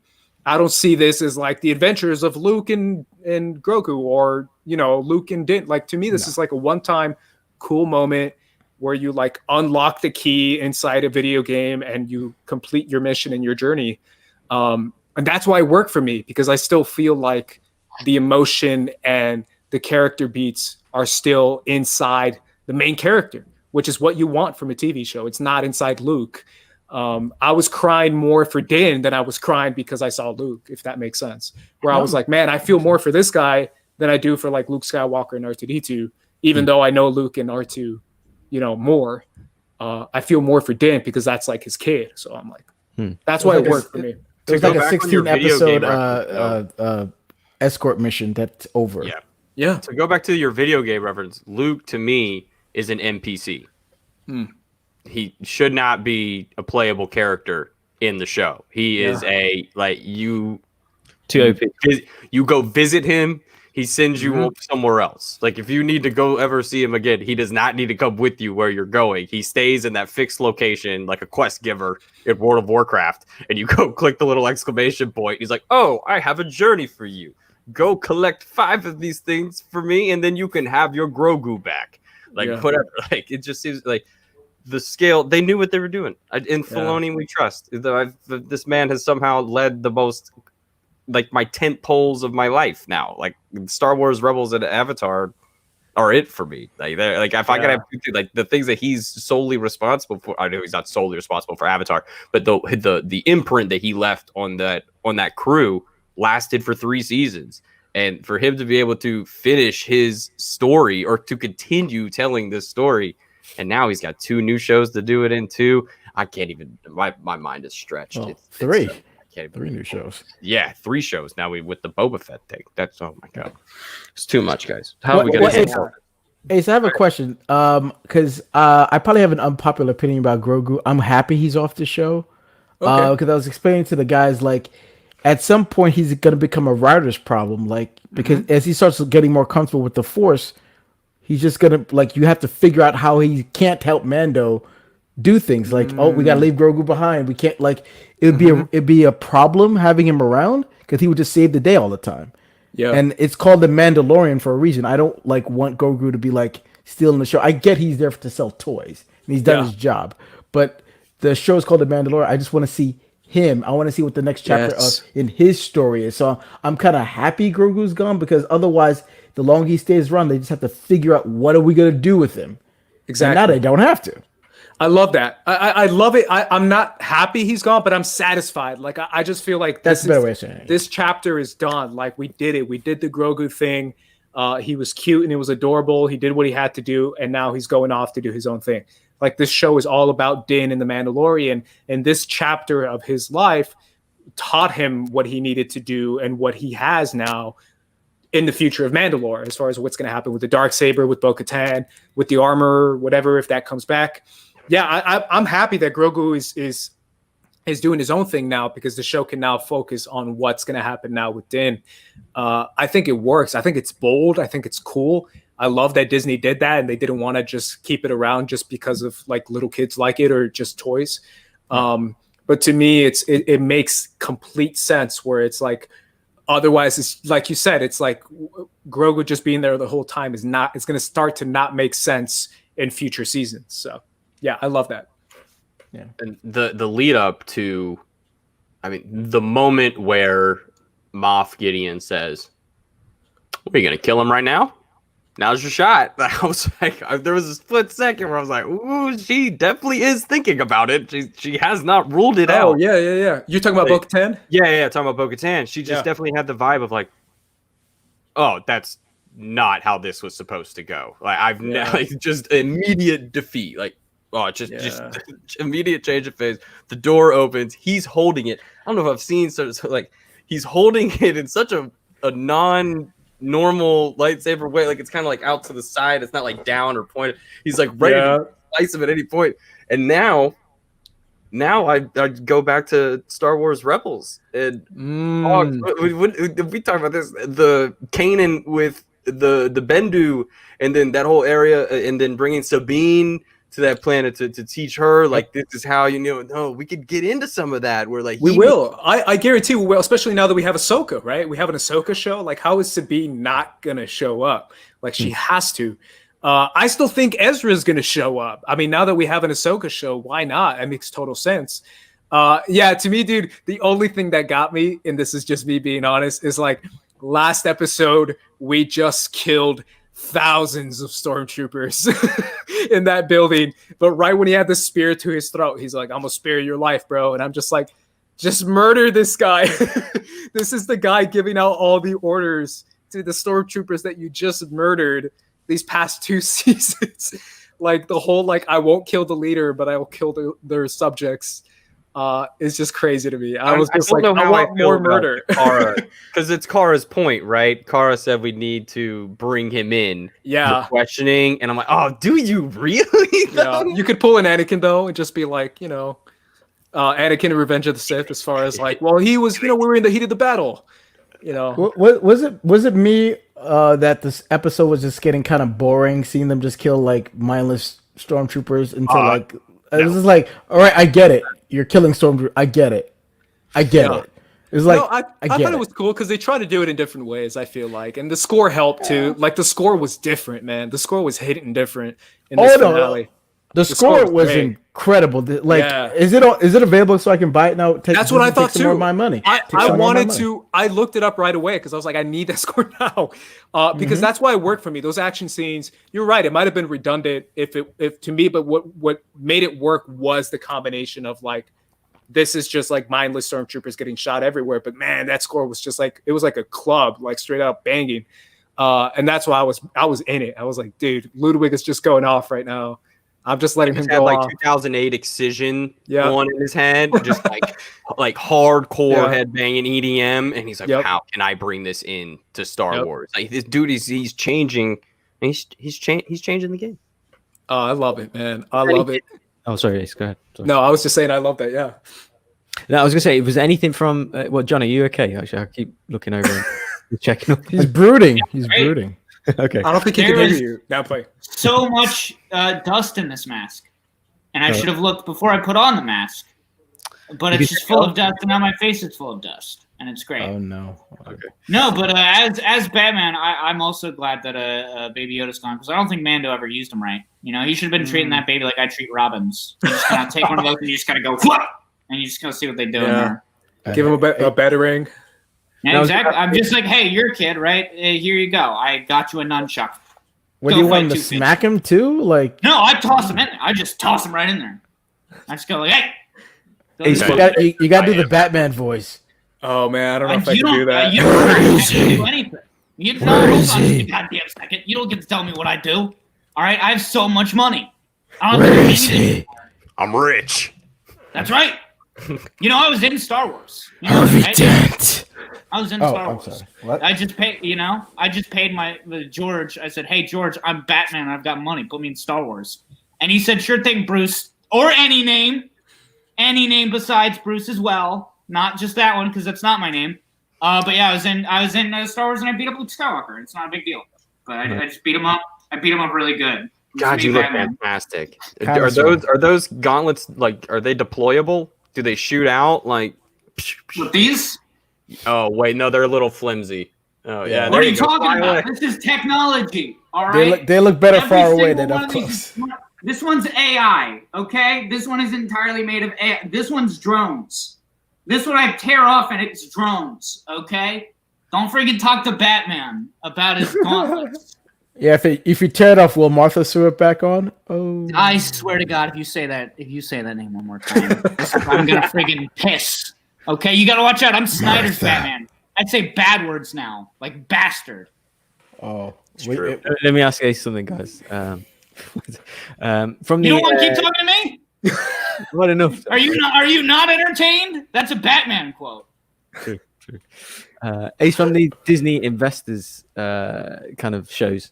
Yeah. What was most kind of anticipated, or what you're looking forward to the most? I mean, I think everyone has said it, right? But it has to be the Obi-Wan show. I've been talking about an Obi-Wan show since like 2007, 2008. Like, my God, it's been forever since I've wanted that. Just because I feel like Ewan McGregor is like incredible as Obi-Wan. Best part of the prequels for me. I love Obi-Wan in those movies, and I think that show is definitely the one I'm most excited for. Besides that, though, because I almost feel like that's like its own category, just because I'm so excited for that. Cassian Andor.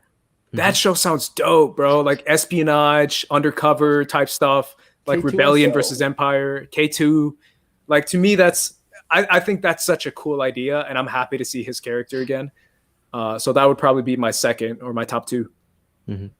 Yeah, it's in the right era, isn't it? Like that's my favorite between 3 and 4. Yeah, Rebels. It's the Rebels era. Yeah.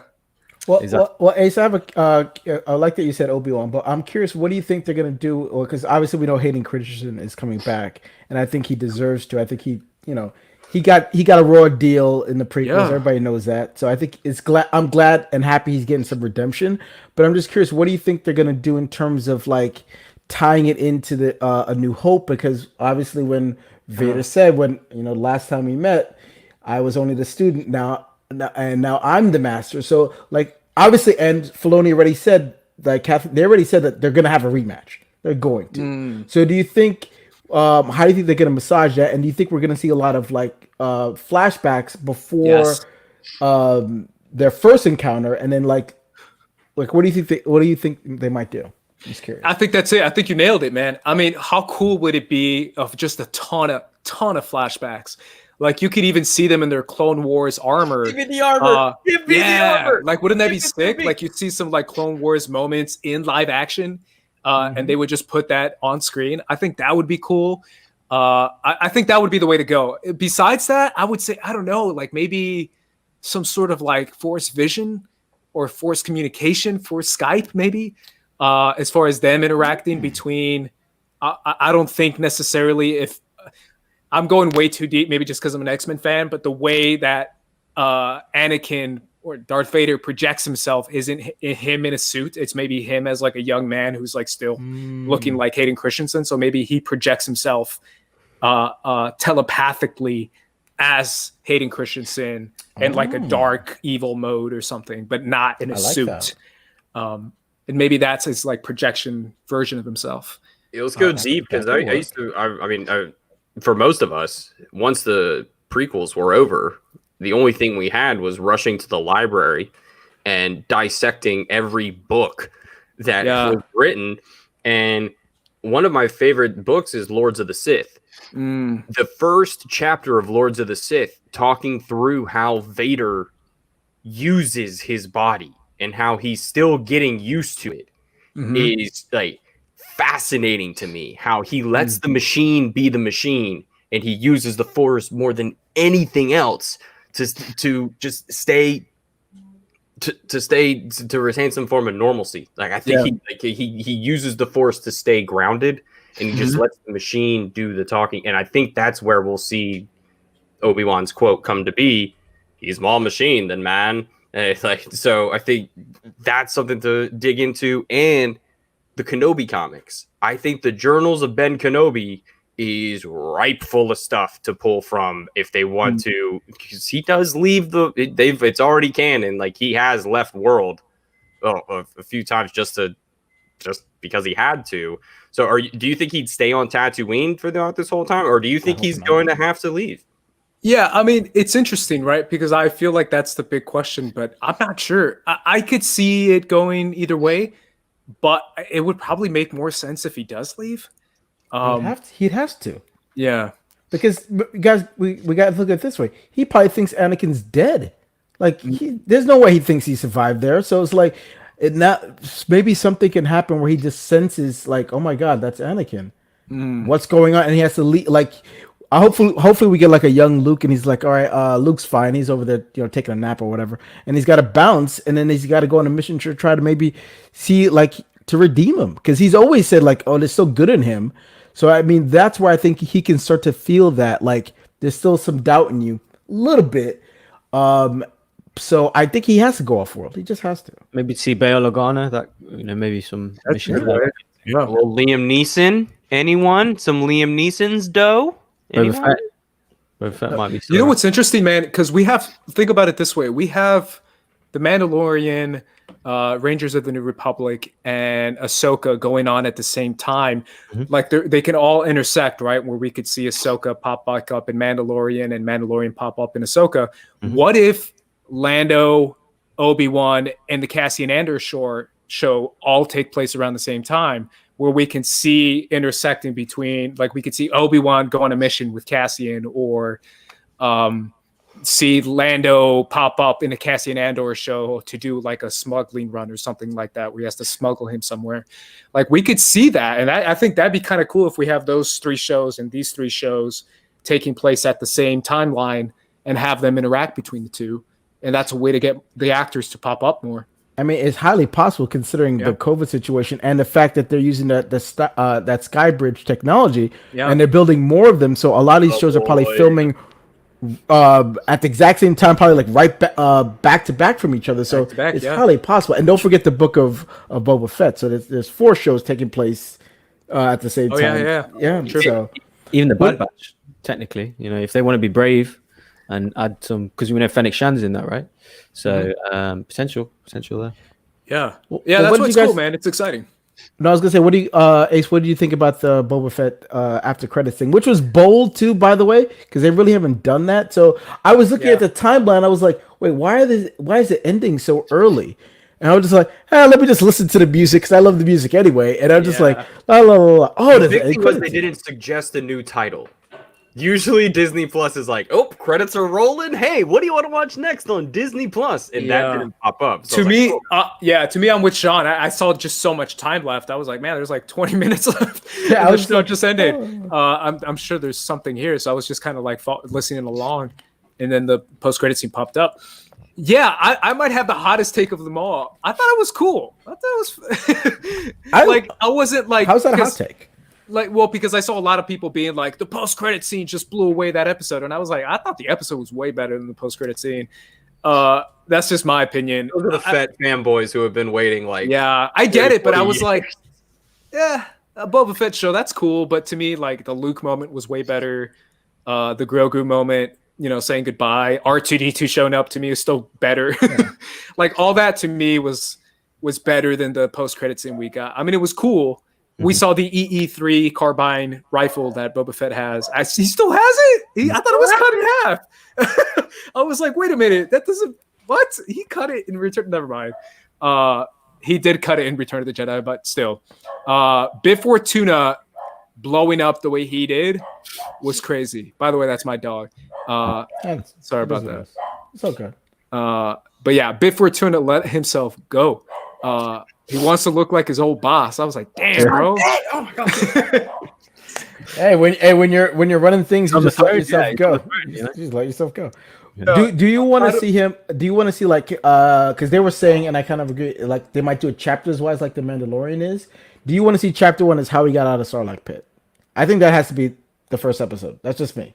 I think it has to be, right? I think that's why they want to do it, to be honest, because I don't see that much story going forward. I see everything going back. I almost see the whole thing as like a flashback from when him getting out of the Sarlacc pit, what happens after that, Let's go full Patton Oswalt from Parks and Recreations, where he's like, and then you see the hand come out of the pit. It is Boba Fett. And he's just going, you know what they could do, and I would like it. I just literally just came to mind. They could do it like how the Arrow used to do it, where you can kind of see they flash back to how he was like that time when he got out of the Sarlacc pit. I know exactly what you're talking about. And then and like kind of like going forward as well. I would love something like that. Yeah. By the way, guys, I don't mind hanging out. I'm just gonna check on my dog real quick. Is that cool? Oh yeah, for sure. Yeah, give me 1 sec. Sorry, she's just going. No problem. Yeah. So we're just like this whole Mandalorian thing today, just kind of like that. It's so big. John, are you okay? I keep asking. I'm great. I don't know what you're talking about. It's just a little sad that we have to wait so long for resolution. Probably almost close to a year, but it is what it is. Well, what's great is that I actually own Disney Plus. I don't know if you knew that. I actually own the whole company. Really? Yeah. Okay. Oh, so you actually hold on. We have an exclusive. Not HBO Max. It's Disney Plus, right? So you saw all of the exclusive footage. All the footage during Investors Day. Can I ask you about some of them? Yeah, absolutely. Well, I actually got to be an executive producer on the Obi-Wan series, so I can also tell you what happens in that right now. Oh. So right off the bat at the beginning, Obi-Wan is killed. Right at the start of the Obi-Wan series, he's dead. We toss him in a volcano. He doesn't matter. Then we introduce this new character named Obi-Wan, and he's this really cool, hot billionaire with a bit of a dark past. But all the ladies love him, but he just can't settle down with one because he's just too cool running around with all his little boys. And then he goes and he fights Darth Joker, and he's really just mean, cute guy. And, he fights him, and he keeps telling jokes, and that's funny. but also it's not okay to tell jokes, and that's also what I'm doing. I'm removing all of the jokes from the Avengers movie. Sorry, but jokes are not for superheroes, so we're taking all those out. But yeah, that Obi-Wan, be on the lookout for that. It's coming out in a week. Yeah, it's gonna be great. Plus, do I have to pay a premium for that? I feel like I would have to. Is that Premier Access on Disney Plus, or is that going to be free? It's going to be Premier Access unless you have ever been in Arkham Asylum. Then you actually have to pay a double premium, just because it's too good. It's too good. That's also just a way to kind of halt crime, is you don't get to watch Obi-Wan if you've ever done a crime. So you better watch out for that. I think your show, the thing that you're talking about, John, is on Disney Minus. Oh, yeah. Well done. We watch Disney Plus. I think you're talking about Disney Minus. I own all Disney. It's going to be on every platform. Sure. It's gonna, yeah, that's true. You know why Bob Iger? He's trying to join politics now. He's trying to be the ambassador to China because I said it's mine now. And no, I don't own HBO Max. I don't need to make any changes there. They're doing everything perfectly and good. So Ace, we've just been doing Mandalorian reviews on the Star Wars show that we do. So now we're thinking, well, what's next? It's the High Republic books is what we've been super excited about. And I mentioned books before, like that's the kind of stuff where you get into, territory of, we could see some early Sith, but the High Republic just sets this whole era that we haven't even thought of before, because everything to us was the Old Republic, and they've not touching it yet. I'm sure they'll get to it eventually. There will probably be someone who dabbles into it, but are you going to read the books? You're going to soak it up everything that they have to offer with that, or are you just going to pick and choose what you want? I think for sure the books to start. I don't know if I can read all the comics, man. There's so many. But I'll definitely read all the books for sure. I'm so pumped for it, man, just because that pitch, they got me with that pitch as far as like what the High Republic is. I was like, damn, that sounds dope. I could see that in a movie. I almost kind of want to see that in a movie, if I'm being honest. I kind of want that to be the Taika Waititi movie that is already confirmed, but they haven't confirmed what exactly the movie is about. But yeah, I'm gonna read the books for sure. I think it's coming January, right? Like the January 5th is when the first one drops. Yeah, it's coming. It's coming. I'll definitely read that for sure. As soon as it comes out, I'll probably binge it in a day or two. So anything Claudia Gray does as well. I think she's got one of the young adult novels coming for the High Republic as well. So that's like I'll read that for sure. Anything Claudia Gray writes, I will read. You have earned my trust. Lost Stars might be my favorite Star Wars story ever. I've read that book multiple times. I fell in love with just the characters are so genuine, and just the perspective that you always I think the best Star Wars stories that do it well emulate the perspective of Luke Skywalker, but take it in new directions. And those two just felt so unique and so like starry-eyed, looking out into the big, big world, learning to fly back on their home planet, and then basically just opposite of Luke. He's like, they kind of do what Luke was going to do. He's like, I'm going to go to the Imperial Flight Academy and I'm going to become a pilot. And that's just what's going to happen to me. Yeah. And anything like that, it's just, I'll just soak it up. So I'm excited to see how they bring it into the High Republic, and how, like, I know Bogz is just as excited. Like, we're going to get, this is a whole, to quote the Schmoedown, this is a whole new era. So there's too much. What's your favorite book, guys? Like Star Wars kind of? Dude, I gotta be honest, man. And maybe it's just because I'm a Phantom Menace fan, and it's recency bias. Obviously, Master and Apprentice is always going to be up there for me, just because Qui-Gon and Obi-Wan are like probably my all-time favorite Star Wars characters. Like low-key, like if you go back and watch Phantom Menace, they got a bond, yeah. Qui-Gon is a badass. He's such a badass dude. He doesn't give a crap about anybody. So that's one, and then. Speaking of Phantom Menace, the Padme book, I thought was sick. I thought it was dope. I thought it was different. It was interesting. You got to see how the Naboo operates and how they operate. It makes Phantom Menace even better, and I really love the Phantom Menace. Mm-hmm. So yeah, those two probably are the ones that I like the most. What's yours, Bogz? Plagueis. Yeah, that's a good one. Yeah. So I think I was the Plagueis guy back in Force Awakens era. Yeah, I was one of those guys. Force Awakens era. Yeah, the You way it remember goes that? into the way it goes into the Phantom Menace, right? And how they, with obviously Dooku, with Darth Maul as well, and like explains Palpatine's backstory. Man, love that. I Yeah, think no, it but could be the impetus for the Acolyte. I think it could be leading into Plagueis because it's that's spot what on. sucks about the High I didn't even Republic think of that. terms, Holy crap! like, Yeah. What sucks about the High Republic in terms of like television and movie stories is the way that they've portrayed the time. There ain't a whole lot going on except just like Jedi going around expanding the galaxy, the known galaxy, and I guess the start of the series in the first book is going to be like an attack on one of the outposts and people coming along that line. It just seems like they either got to tackle the beginning of this timeline or the end of this timeline, because it seems like in the middle everything's peachy squeaky clean and it's just Jedi going around being nice people. Sure.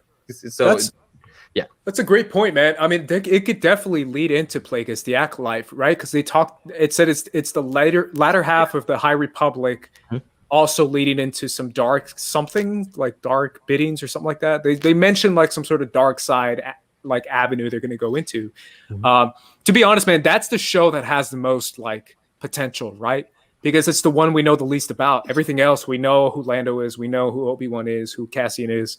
But when they said Acolyte and it's about the High Republic and about the dark side, I was like, wow, that's crazy. Where do I sign? Where insert the Philip J. Fry, Yeah. take the money. Like, take it now. I will gladly Well, do it. well, Ace, I'm curious. What do you think about Rogue Squadron? Because I can't believe they've taken this long to kind of figure out like, why aren't we doing like a World War II dog fighting, airplane fighting, like Star Wars movie? Like that just seems like a duh. Why haven't we done that already? Like, I'm surprised Lucas would have been like, I was trying to do that a long time ago. Like that just like, and Patty Jenkins doing it. Like, please sign me up. I can't, like, when is that coming out? Who's in? I don't even care who's in it. I don't care what time frame it is. It's like, please. Yeah, it's so interesting, right? Because obviously after Rogue One, everyone was like, man, that's what we need more of, because that's everyone's favorite part of Rogue One. I'm curious about the era. I'm curious about the story, because they said it's not necessarily based on the video game as far as like a direct adaptation. However, can I pitch to you guys one of my favorite Star Wars characters and who I think is the greatest pilot in the galaxy? My girl, Hera. Hera Syndulla. Pitch that to with the VCX 100 straight up kicking ass. Just I would love like Hera to be like the main person in this movie, because I feel like she is the pilot. Like she is the greatest pilot in my opinion, and I think her ship is amazing. Ghost is incredible. I would love to see something like that, like in between 3 and 4, maybe.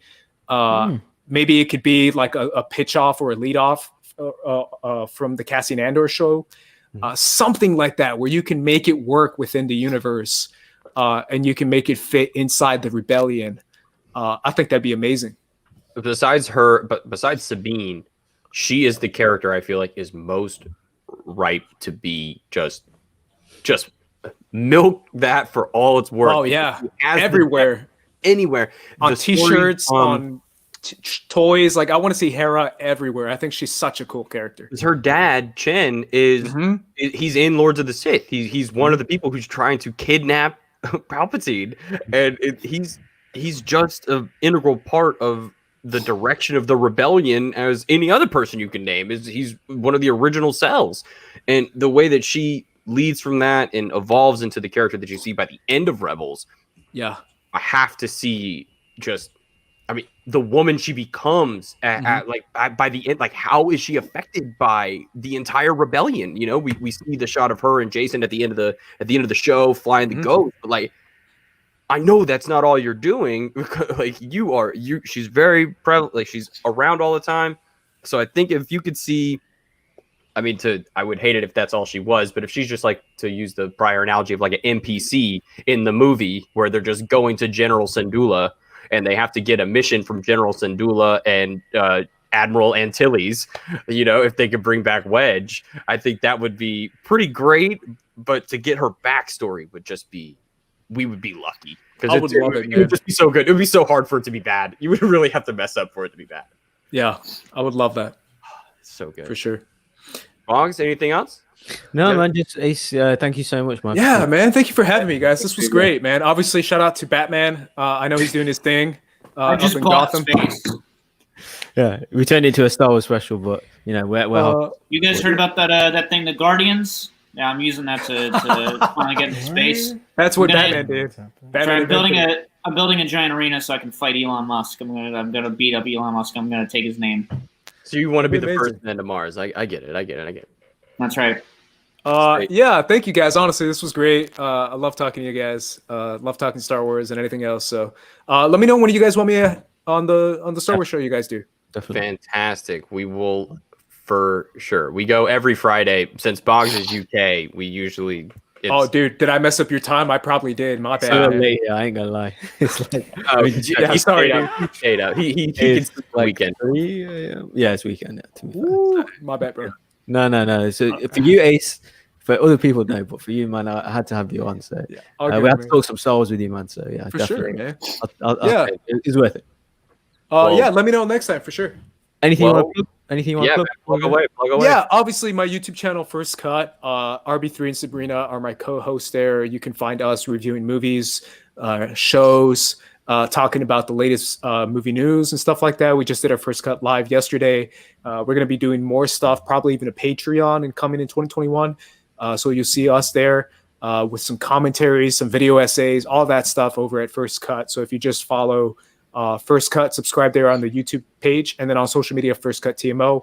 And I'm at Squad Leader Race, so you can follow me there on Twitter. Sunday, Attack on Titan for anyone who wants to watch Attack on Titan or wants to join us. Sunday, Ben Goddard and I. Paradise this week. What's that? We're gonna make it a paradise this week. I don't think so. I don't think it'll be this week, but yes, we definitely go in there for sure. I just need to know. I know. I mean, that's what Reiner said, but I don't think it's gonna happen this week. I just need one scene of Armin just like bashing the ships that they say they sent, just like him standing in the water and be like, "No, you shall not pass." And Yeah. just run him around. I can't lie though. I'm low key Team Reiner right now. Low key. I'm like, ooh, I might be Reiner, Aaron, ooh, Reiner. But yeah, Yes, I guess that's with the drop of the last episode, and I guess Zeke is his uncle because he said he's my brother. If I was reading the subs correctly, he was So Zeke is Aaron's brother. Zeke is Aaron's brother. Aaron's brother. Yeah, Zeke is Aaron's brother and is Gracia's son. So same dad, different mom. Either way, you can find us there on Sunday talking about Attack on Titan. Yeah, thank you guys for having me. This was great. Let's throw it around the horn, Bogz. Where can they find you? Just catch me on the Ultimate Shrine show every Fridays. Catch me on the Pop Culture Universe, doing our Star Wars show, and of course the Pop Talk shows on Sundays. But yeah, don't need to follow me on Twitter. I'm a bit boring. So yeah, just follow the channels. That's the main thing. A good follow though is my boy Snyder's Batman, but I know he has some. But you know, he's if you just have a flashlight and you just kind of draw a bat on it, and then you just kind of put that, I'll be around. You know, you just like use a flashlight with a bat if you ever need a criminal beat. Honestly, not even a criminal. If you just need someone to get beat up, I'll come over. I'll say every curse word I learned. I just graduated middle school, so I know all kinds of good ones now. It's gonna be crazy. I'm gonna say so many mean words. And then you can go to @Jon Barr Tweets on Twitter and Instagram. Sean, what about you? Hey, Batman, are you fighting with your mask? I hope you're fighting with a mask, not just over your head over here. I don't know if you saw the sheer amount of dust I had to pull out of this. I did. It was really kind struggling. I'm great. I mean, social media, whatever. But channel-wise, like Bogz, just a pop culture universe channel. We're gonna be doing some pop talk. I'm sure we'll also be covering The Mandalorian just as a recap for the entire season, kind of where they might go, and then we'll start focusing on the next great TV shows that are coming up: Cobra Kai, WandaVision. Next year, 2021 is going to be a great year for television. We're in golden age of TV, man. Yeah. We are truly lucky. And folks, thanks for everyone who stuck around all day hanging out with us. It's been a long day for most of us who stayed up to watch The Mandalorian. We were on the East Coast. So thanks. I'm probably going to go to sleep now. But that'll do it for this episode of the Ultimate Schmoedown Show, folks. We will be back next week with our review of the Chris Jericho versus Brittany Young match. As we said before, we're going to keep breaking down these episodes, or breaking down the matches from Spectacular leading up to the first week of January when stuff really starts to kick off. We'll have awards. We're going to have an award special coming up where we're going to give our takes on who we think is going to be Manager of the Year, MVP, all that stuff. So stay locked in right here to the Ultimate Schmoedown Show. And folks, that'll do it. We'll catch you next time. Bye. I probably had a